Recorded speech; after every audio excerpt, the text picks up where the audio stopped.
Video में बने रहिएगा। आपको वीडियो कैसा लगा जरूर कमेंट बॉक्स में कमेंट करके बताइएगा। जो नए हो सब्सक्राइब कर दीजिएगा channel. Hindi Bible study group के माध्यम से इस वीडियो में आरिफ और सारस के विषय में वैज्ञानिक दृष्टि से सभी दर्शकों को बतलाने का प्रयास किया जा रहा है। जैसा कि आप सभी जानते ही हैं कि उत्तर प्रदेश के आरिफ और सारस की मित्रता काफी प्रसिद्धि पा चुकी है। एक पक्षी सारस का आरिफ के प्रति व्यवहार और आरिफ की निकटता पाने की ललक को अनेकों छोटे बड़े न्यूज चैनल्स और यूट्यूबर्स ने कवर किया है। आपने भी अनेक जंगली प्राणियों को इंसानों द्वारा पालतू बनाए जाने के किस्से सुने और देखे होंगे, लेकिन आरिफ और सारस की यह मित्रता उन सभी में अनोखी है। सुनने में भले ही यह अजीब लगे, लेकिन यह पूरी तरह सच है। बिना किसी स्वार्थ के मनुष्य का किसी पक्षी के प्रति प्रेम और पक्षी का मनुष्य के द्वारा किए गए किसी उपकार के प्रति समर्पण अद्वितीय है। यह किस्सा है उत्तर प्रदेश के अमेठी के पास के जामो ब्लॉक के ग्राम मंडका का। इस मित्रता का सिलसिला उस समय प्रारंभ हुआ जब 1 वर्ष पूर्व सन 2022 में आरिफ अपने रूटीन के कार्य से खेत गए हुए थे। वहां खेत में आरिफ को एक घायल सारस दिखाई दिया था। करीब जाने पर देखा कि सारस का दाहिना पैर लहूलुहान था और उसकी हड्डी टूटी हुई थी। आरिफ से उसकी यह हालत देखी नहीं गई और आरिफ उसे घर लेकर आ गए और उसका घरेलू उपचार किया। 1 माह की देखरेख और उपचार के बाद सारस के ठीक होने पर जब आरिफ ने यह सोचकर कि अब वह अपने परिवार एवं साथियों के बीच रहने के लिए चला जाएगा, सारस को खुले आसमान के नीचे छोड़ दिया, पर ऐसा नहीं हुआ। तब से लेकर आज तक सारस आरिफ के साथ ही हमसाया की तरह रहने लगा। उनके साथ भोजन करता, खेलता और आरिफ के बाहर से लौटने पर उछलकर और नाचकर अपनी खुशी जाहिर करता। आरिफ नहाने या ब्रश करने के लिए बाथरूम जाता है तो सारस बेचैनी से उनके निकलने का बाथरूम के बाहर खड़ा होकर इंतजार करता है और जहाँ कहीं आरिफ जाता है एक साये की तरह उनके पीछे लगा रहता है। आरिफ के देर रात बाहर से आने पर सारस घर के आंगन में उनका इंतजार करता है और आरिफ को देखते ही उछलते हुए नाचकर खुशी का एहसास प्रकट करता है। यहाँ तक कि आवाज निकालकर अपनी भाषा में आरिफ का स्वागत करता है। आलम यह भी है कि आरिफ को जरूरी काम से यदि जाना हो तो उसे सारस से छुपकर घर के पीछे के रास्ते जाना पड़ता है। आरिफ सारस को सुबह सुबह टहलाने के लिए भी ले जाया करते हैं, जो कि सारस के टूटे हुए पैर के लिए एक अच्छा एक्सरसाइज है। उसके पंखों के व्यायाम के लिए आरिफ मोटरसाइकिल चलाकर सारस को अपने पीछे आने के लिए प्रेरित करते हैं और सारस लगभग 60 से 80 किलोमीटर की रफ्तार से उनके पीछे पीछे उड़ता चलता है। आश्चर्य की परिसीमा तो तब लांघ दी जाती है जब कभी कभी यह सारस दूर खेतों की ओर उड़ जाता है और अपने साथी अन्य सारस पक्षियों के साथ कुछ समय बिताकर जब शाम होते ही अन्य सारस अपने घोंसलों की ओर लौटते हैं, तब यह सारस आरिफ के घर लौट आता है। कभी कभी अन्य सारस द्वारा पीछा करते हुए आरिफ के घर तक आते हैं, तब यह सारस दौड़कर घर में छुप जाता है। आरिफ का सारस आरिफ के साथ ही एक ही थाली में भोजन करता है और जो आरिफ खाते हैं वही दाल, चावल, सब्जी वह भी खाता है। भोजन में सारस को सब्जी बहुत पसंद है। यहाँ तक नौबत यह आती है कि सारस पूरी सब्जी ही खा लिया करता है। आरिफ के साथ सारस शाकाहारी की तरह रहता है।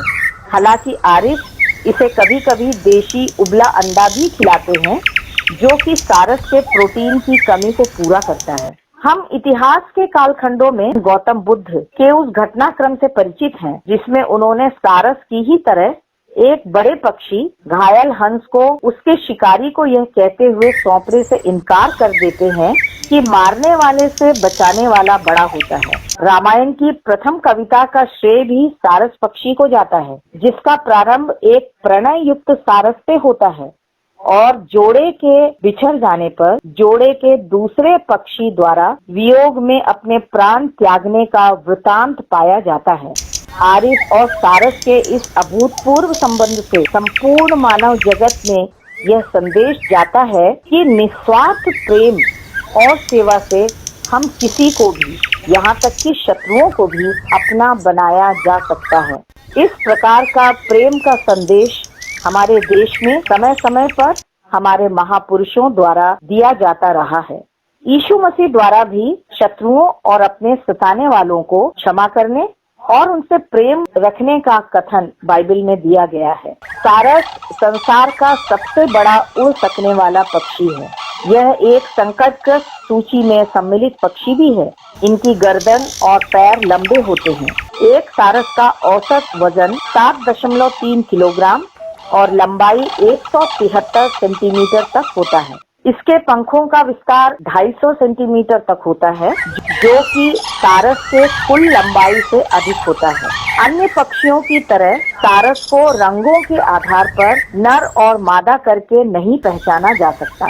प्रायः नर पक्षी बड़े और मादा छोटी होती हैं। विश्व में सारस की लगभग 15 प्रजातियां पाई जाती हैं, जिनमें भारत में सारस की 4 से 5 प्रजातियां पाई जाती हैं। ये प्रवासी अर्थात माइग्रेटिंग बर्ड न होकर एक ही भौगोलिक स्थान में रहना पसंद करती हैं, लेकिन कुछ सारस माइग्रेशन भी करते हैं।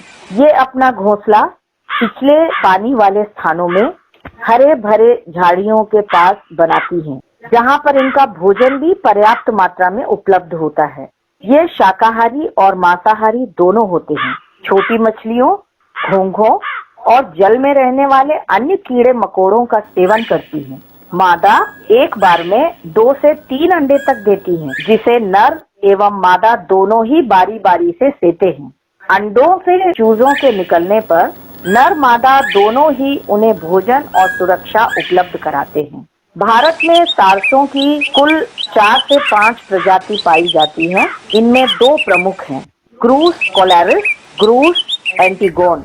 इनकी कुल संख्या 10,000 आंकी गई है, जिसमें 80% सारस मात्र उत्तर प्रदेश में ही पाई जाती है।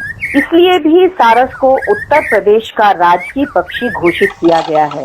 संख्या के आधार पर यह उत्तर प्रदेश के इटावा में सर्वाधिक और उसके बाद लखीमपुर खीरी और अंत में महाराजगंज में पाई जाती है। आरिफ और सारस के संबंध को समझने के लिए हमें प्रकृति में इस प्रकार के अलग अलग प्रजातियों के बीच के संबंध को समझना होगा। पक्षियों की अनेक प्रजातियां स्वयं घोंसला न बनाकर दूसरे प्रजाति के घोंसले में अंडे देने और दूसरे प्रजाति द्वारा उनके चूजों के पालन पोषण करने की घटना देखी जा सकती है। इस श्रृंखला में कौवे, रॉबिन और वेबलर पक्षी द्वारा कुक्कू और कोयल के बच्चों का लालन पालन किया जाना प्रसिद्ध है, लेकिन इसमें कुक्कू और कोयल प्रजातियों का अपने चूजों को न पालने का स्वार्थ छुपा होता है। क्योंकि यह संसार विचित्रताओं से भरा पड़ा है, इसलिए जंगली पशुओं में भी यदा कदा अलग अलग प्रजातियों को अपनाए जाने की घटना देखी जा सकती है। इसमें शेरनी द्वारा अपने ही शिकार विंड बीज के बछड़े को अपनाया जाना सर्वाधिक विचित्र है। जब प्राणी वैज्ञानिकों ने इसकी पड़ताल की तो उन्होंने पाया कि उस शेरनी के जन्म दिए बच्चे कुछ ही दिन पहले शेर द्वारा मार दिए गए थे। ऐसा अक्सर शेरनियों के झुंड में नए प्रवेश किए गए शेरों द्वारा किया जाता है। वैज्ञानिक इस निष्कर्ष पर पहुंचे कि विंड बीज के बछड़े के प्रति शेरनी का यह कोमल व्यवहार उसके बच्चों को मार दिए जाने के कारण उसकी ममता थी।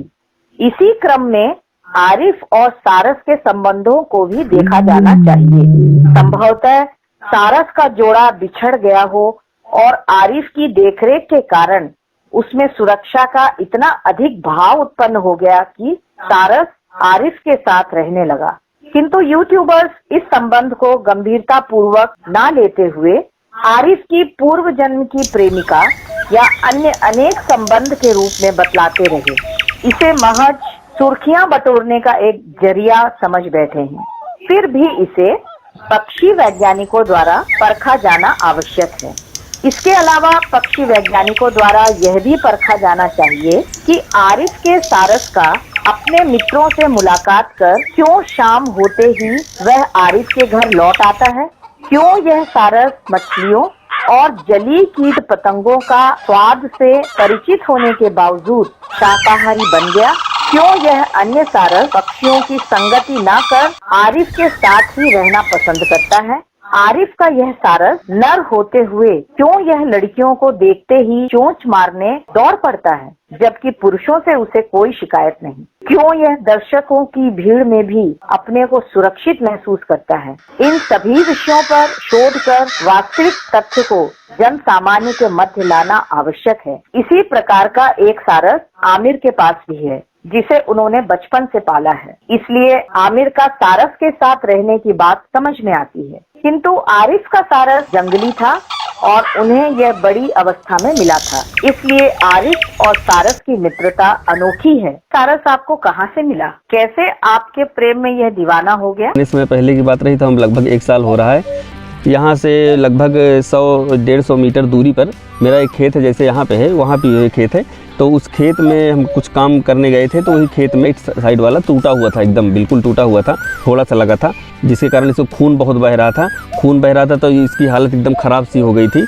मतलब हमने देखा तो ये तो है नहीं, देखा जाके तुरंत पकड़ लिया, क्योंकि बहुत भारी पक्षी, हमको डर लग रहा था, इसका मुंह इतना बड़ा है तो कहीं काट वाट नहीं। जब उसके पास हम नज़दीक जाके देखते हैं इसको तो एकदम लाचार पड़ा था, तो हम इसको उठा के अपने घर लेकर आए। घर लाने के बाद अपने घर में देसी उपचार जैसे होता है घर में जो हो सकता है वो उसका किया। धीरे धीरे लगभग 1 से 1.5 महीने में इसका पैर सही होने लगा। 1.5 महीने बाद अपने पैर पर एकदम खड़ा होने लगा। खड़ा होने के बाद हम सोचे जब उड़ने लगेगा तो ये चला जाएगा अपने परिवार के पास, क्योंकि जंगली पक्षी है, कहाँ रुकेगा मेरे पास, हमको क्या जानता है कौन है कैसे हैं। पर ऐसा हुआ नहीं, ये मेरे साथ ही रहने लगा। आप इसको क्या खिलाते हैं? जो हम खाते हैं वही ये भी खा लेता है। जो घर में अमूमन बनता है गांव में, सब्जी रोटी दाल चावल, वही ये भी खाता है। और खाने की जहाँ तक बात रही है, साथ में खाता है, मेरे प्लेट में खाता है। इस सारस से आपके परिवार को प्रॉब्लम नहीं है? फैमिली वालों का कोई प्रॉब्लम नहीं है, सब लोग खुश रहते हैं काफ़ी, क्योंकि एक अलग सा दिखता है। कभी हमने ऐसा देखा नहीं था फिल्मों के अलावा। फिल्मों में हमने देखा था, रियल में तो कभी नहीं देखा था। इसको आप क्या पिंजरे में या बांध कर रखते हैं? ये हमेशा ऐसे खुला रहता है, ये बांधा नहीं जाता, क्योंकि इसको हम बांध के या कहीं बंद करके रखते तब तक चला गया होता है। क्योंकि ये ऐसा पक्षी है जैसे आज़ाद है, तो इसका जहाँ मन करेगा वहाँ आएगा जाएगा, तभी ये रह पाएगा। नहीं इसको बांध के रखते तो जैसे छोड़ते वैसे उड़ जाता है। दोपहर में चला जाता है अपने परिवार के साथ। हमने कई बार देखा है ऐसे ही पक्षियों के 20-25 के झुंड में इसको हमने देखा है। पर ये शाम होने से पहले तो घर वापस आ जाता है। ऐसा कभी नहीं हुआ कि जिस दिन गया हो या हमको ढूंढ के लाना पड़ा हो या ना आया हो, दूसरे दिन आया हो, ऐसा कभी नहीं हुआ। रोज पर अपने टाइम पे आ जाता है वापस। आपके साथ कितनी दूर तक ये जाता है? 4-5 किलोमीटर तक हम इसको ले जाते हैं, ले आते हैं जी। क्योंकि दूर हम इसलिए ज़्यादा नहीं ले जाते क्योंकि रोड पे बहुत ट्रैफिक होता है। तो ये मेरे बिल्कुल सर के पास उड़ता है, ज़्यादा दूर भी नहीं जाता कि बहुत ऊपर चला जाए, वहाँ से हमको देखा कर। एकदम करीब से रहता है, जैसे सामने से बाय द वे ट्रक को रखा गई तो फिर ये वो एकदम ऊपर जाता है। उसके बाद ट्रक जैसे निकली फिर मेरे पास आ जाता है। क्या आपने कभी सोचा था कि इस सारस की वजह से आप इतना फेमस हो जाएंगे? नहीं, ऐसा तो हमने कभी नहीं सोचा था। बाकी ऊपर वाले की मर्जी है, जो करता है वो अच्छा करता है। हमने तो एक इंसानियत के नाते अपना फ़र्ज निभाया था। इसको जब देखा तो हमारे दिल में ऐसा जगह कि इसको ले जाके हमको ठीक करना चाहिए। क्या वन विभाग और आपके गांव के लोगों को इस सारस से कोई परेशानी है? क्योंकि ये आज़ाद है ना, अभी हम इसको बांध के रखते या कहीं कैद करके रखते तब तो लोगों को प्रॉब्लम होती। तो हम इसको आज़ाद है, जहाँ मिल के आए जाए कोई दिक्कत नहीं। अभी तक आपने बहुत से वीडियो आरिफ और सारस के बारे में बताते हुए देखा होगा। यह काबिले तारीफ है। यह वीडियो आरिफ और सारस के परस्पर आकर्षण को वैज्ञानिक रूप से बताने के लिए बनाया जा रहा है।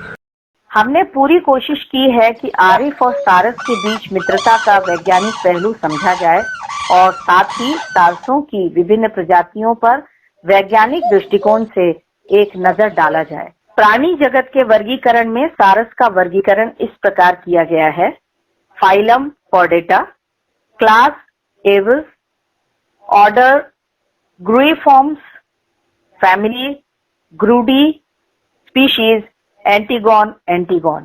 सारस एक सामाजिक पक्षी है। प्रायः ये जोड़े में रहते हैं, लेकिन 3 या 4 के छोटे समूहों में भी इन्हें देखा जा सकता है। सारस की कुछ प्रजातियों का बड़ा समूह भी होता है। ये खुले मैदानों में, खेतों और दलदली इलाकों में रहना पसंद करती हैं। सारस की 10 प्रजातियों को उनके रंग, चोंच की लंबाई और कलगी के आधार पर और मुख्यतः उनके आवास के स्थान के आधार पर वर्गीकृत कर नामकरण किया गया है। आइए अब हम विश्व में पाई जाने वाली सारस की कुल 15 प्रजातियों में से 10 प्रजाति के विषय में संक्षिप्त में जानेंगे और यह भी जानेंगे कि आरिफ और आमिर के पास इनमें से किस प्रजाति का सारस है। पहला, इंडियन सारस क्रेन। नाम के अनुरूप सारस की यह प्रजाति भारत में सबसे अधिक पाई जाती है। भारत के अलावा यह दक्षिण पूर्वी एशिया और ऑस्ट्रेलिया में पाई जाती है। इसका वैज्ञानिक नाम एंटीगोनी एंटीगोनी है। आरिफ के पास इसी प्रजाति का सारस स्थित है। यह एक गैर प्रवासी अर्थात माइग्रेशन ना करने वाली प्रजाति है। यह ग्रे रंग का पक्षी है जिसके गले में एक चौड़ी सफेद पट्टी होती है। सिर और गले का ऊपरी भाग लाल रंग का होता है। सिर का ऊपरी भाग सफेद ग्रे रंग का होता है। सारस की प्रजातियों के अनुसार चोंच सामान्य होती है, लेकिन अन्य पक्षियों की तुलना में काफी बड़ी और नुकीली होती है। यह किसानों द्वारा बोया गया बीज, छोटे पौधों के पत्ते, जड़, छोटे फल और बहुत कम छोटे जीवों को खाते हैं। आमतौर पर अगस्त सितंबर में मादा अंडे देती है, जो कि सामान्य तौर पर 2 या कभी कभी 3 भी होते हैं। दूसरा, डेमोइसेली क्रेन। यह सारस प्रजातियों में सबसे छोटी होती है। इनका रंग हल्का ग्रे होता है।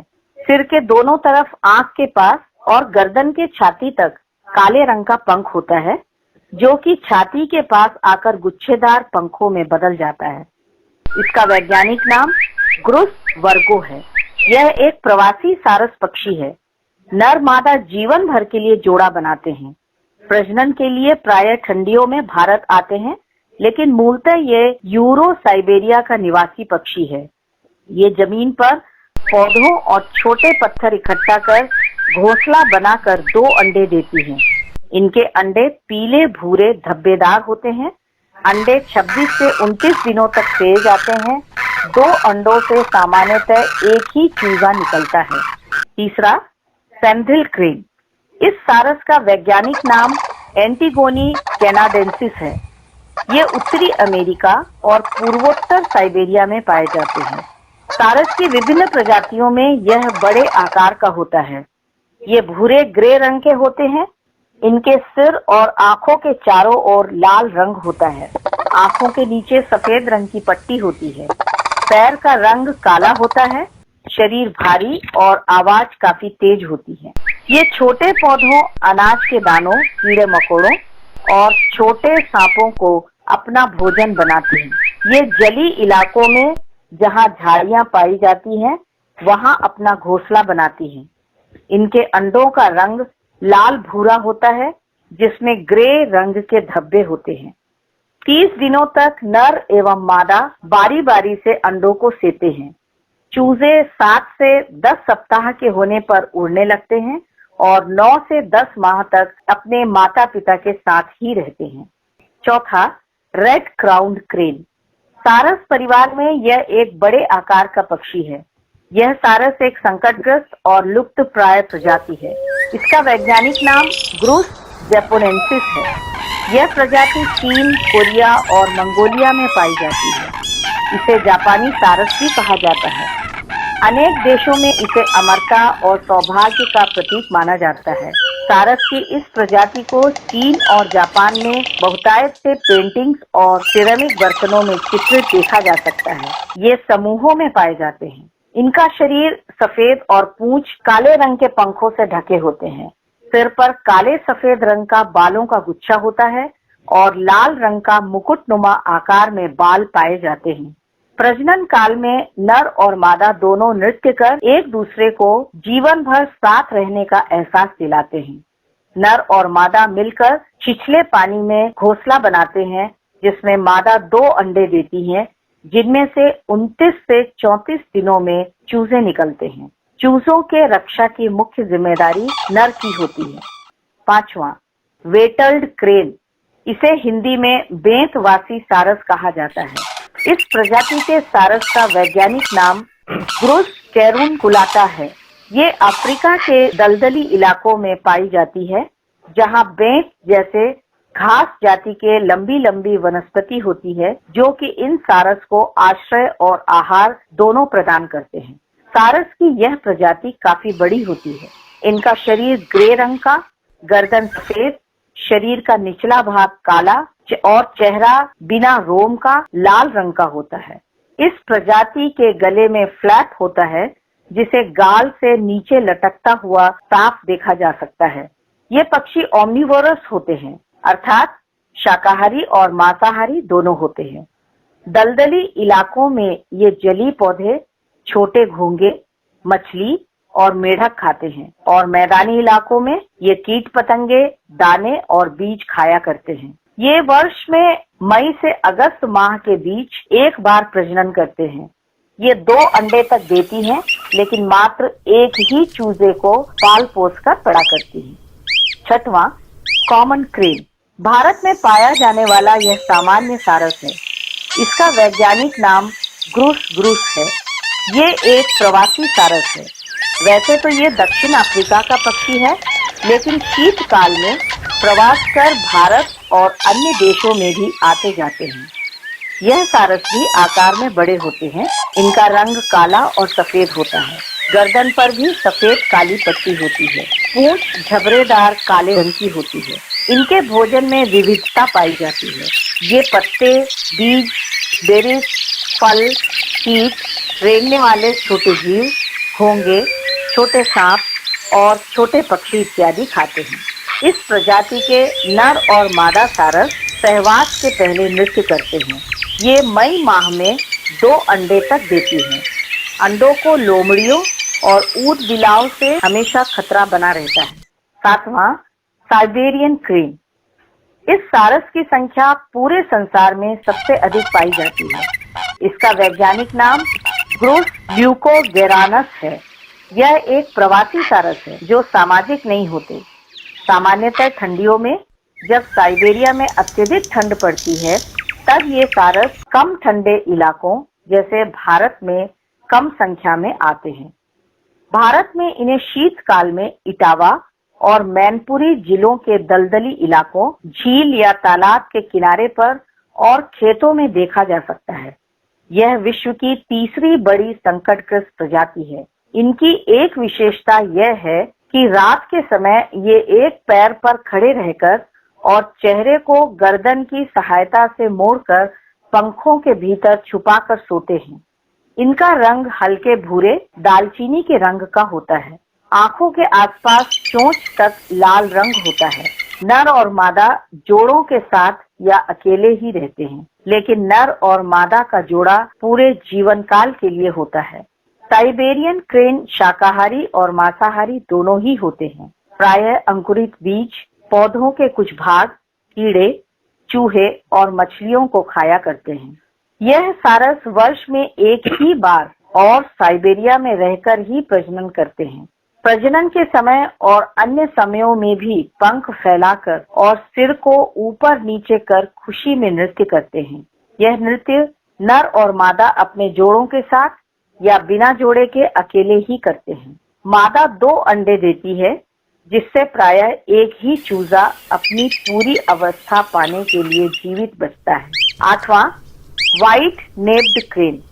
व्हाइट नेप्ड क्रेन का वैज्ञानिक नाम एंटीगोनी वीपियो है। यह सारस रूस, मंगोलिया, चीन, जापान और दक्षिण कोरिया में मिलने वाला सामान्य सारस है। अंटार्कटिका और दक्षिण अमेरिका को छोड़ यह सभी महाद्वीपों में पाया जाता है। इनके पैर गुलाबी होते हैं और गर्दन में ग्रे और सफेद रंग की धारियां होती हैं। चेहरा लाल रंग का चकत्तेदार होता है। भोजन में ये कीड़े, बीज और पौधों की जड़ों और छोटे प्राणियों को खाते हैं। प्रजनन काल में नर और मादा दोनों मिलकर आवाज निकालते और प्रजनन नृत्य करते हैं। ये लगभग 1 मीटर बड़ा घोंसला बनाते और चूजों का पालन पोषण करते हैं। 9वां, ब्लैक क्राउन्ड क्रेन। इसका वैज्ञानिक नाम बैलेरिका पेवोनिना है। यह अफ्रीका में बहुतायत से पाया जाने वाला सारस पक्षी है। ये अप्रवासी सारस होते हैं।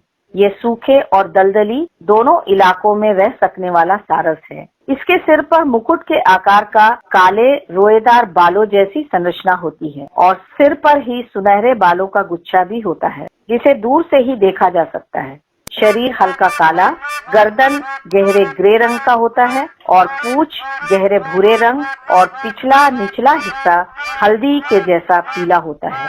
गाल गुलाबी और चोंच अपेक्षाकृत छोटी होती है। पैर और उंगलियां काले रंग के होते हैं। ये उड़ते हुए बतख प्रजाति के गूस की तरह आवाज निकालते हैं। ये मात्र सुबह और शाम को ही अपना भोजन तलाशती हैं, इसलिए इन्हें अपने पंखों को संवारने का पर्याप्त समय मिल जाता है। ये खोद कर अपना भोजन प्राप्त न कर सतह में उपलब्ध भोजन बीन कर खाती हैं। ये शाकाहारी और मांसाहारी दोनों होते हैं। इनके भोजन में बहुधा घोंघे, कीड़े, छोटे केकड़े, मेढक, छिपकली के अतिरिक्त बीज और फल भी सम्मिलित होते हैं। प्रजनन काल में ये जोड़ों में और अन्य समय में बड़े समूह में पाए जाते हैं और जीवन भर के लिए जोड़ा बनाते हैं। ये भी कुछ अन्य सारस प्रजातियों की तरह प्रजनन काल में नर और मादा मिलकर पंख फड़फड़ाकर और उछल उछल कर प्रजनन नृत्य करती हैं। मादा वर्ष में एक बार जुलाई से अक्टूबर माह के बीच 2 या 3 अंडे देती हैं। रात्रि में मादा अंडों को सेती है, जबकि दिन के समय नर और मादा दोनों मिलकर बारी बारी से अंडों को सेते हैं। 10वां, ग्रे क्राउन क्रेन। इस सारस का वैज्ञानिक नाम बेलेरिका रेगुलोरम है। यह भी मुख्यतः पूर्वी अफ्रीका में पाया जाता है। इनका आकार छोटा और शरीर गहरे ग्रे रंग का और पीठ पर बड़ा काला धब्बा जैसे छोटे पंख होते हैं। सिर पर सुनहरे रंग के बालों का गुच्छा और टोपी नुमा काले बाल होते हैं। चेहरे पर आंख के ऊपर गुलाबी पाउच और आंख के नीचे का भाग सफेद होता है। पैर गोल, लंबे और काले रंग के होते हैं। सारस के सभी प्रजातियों में यह एकमात्र प्रजाति है जो पेड़ों पर बैठती है। इसके लिए इनके एड़ी की तरफ की लंबी उंगली सहायक होती है, जिससे वे डालियों पर अच्छी रीति पकड़ जमाए रखती हैं। भोजन में इनके छोटे पौधे, कीट पतंगे, मेढक, छोटे रेंगने वाले प्राणी, घोंघे, जली जंतुओं के छोटे अंडे और छोटी मछलियां इत्यादि सम्मिलित हैं। प्रजनन काल में ये पेड़ों में बड़े आकार का घोंसला बनाकर 2 से 5 सफेद गंदले रंग के अंडे देती हैं। चूजे 3 से 4 माह में पूर्ण वयस्क होकर शीघ्र ही अपना जोड़ा बना लेते हैं। अभी आपने आरिफ भाई और सारस के प्रेम को देखा। यह काबिले तारीफ है। यह वीडियो देश और विदेश में वायरल हो रहा है, जो हमारे देश के लिए गौरव का विषय है। हमने पूरी कोशिश की है कि आरिफ और सारस के बीच मित्रता का वैज्ञानिक पहलू समझा जाए और साथ ही सारसों की विभिन्न प्रजातियों पर वैज्ञानिक दृष्टिकोण से एक नजर डाला जाए। यह वीडियो वैज्ञानिक दृष्टिकोण विकसित करने के लिए बनाया गया है, अतः इस वीडियो को एजुकेशनल वीडियो के रूप में लें।